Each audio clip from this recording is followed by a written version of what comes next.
Ovo je, jesmo ovo bili, ne se sjećam neke svadbe ovo.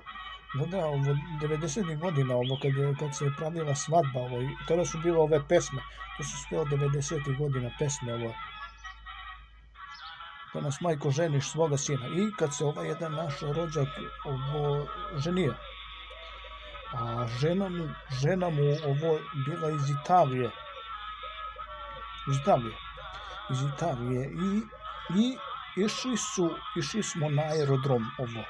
Znači išlo se, svatovi su išli, bili su BMW.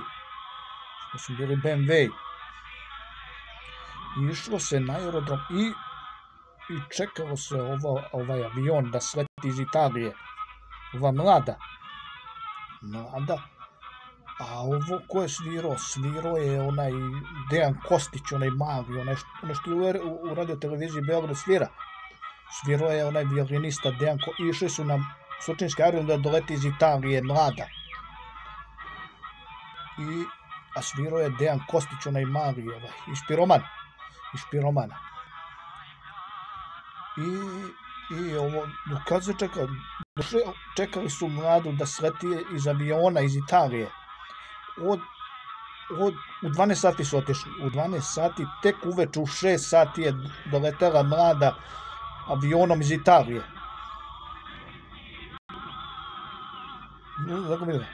Tu bila gužva, u 6 sati je bila gužva, ovo